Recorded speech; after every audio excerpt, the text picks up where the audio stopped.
3, 5, 34. C இந்த numbers எல்லாம் ஒரு லாஜிக்கால ரிலேட் ஆயிருக்கு.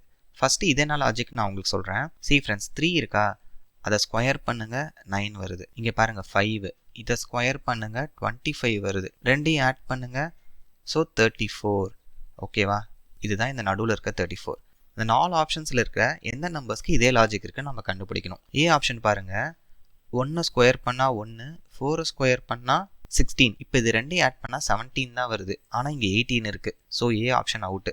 இப்போ டி ஆப்ஷன் பாருங்கள், 5 இருக்குது. 5 ஸ்கொயர் பண்ணாவே என்ன வரும் 25. ஆனால் நடுவில் இருக்கிறது 20 தான். அப்போ டியும் வராது. சி ஆப்ஷன் பாருங்கள், 6 ஸ்கொயர் பண்ணால் 36, 5 ஸ்கொயர் பண்ணால் 25. ரெண்டையும் ஆட் பண்ணி பாருங்கள் 61. ஆனால் இங்கே 59 தான் இருக்குது. அப்போ சி வராது. இப்போ பி தான் லெஃப்ட் அவுட்டு. 5 ஸ்கொயர் பண்ணால் 25, 4 ஸ்கொயர் பண்ணால் 16. ரெண்டையும் ஆட் பண்ணுங்கள் 41. அப்போ பி ஆப்ஷன் தான் கரெக்ட்.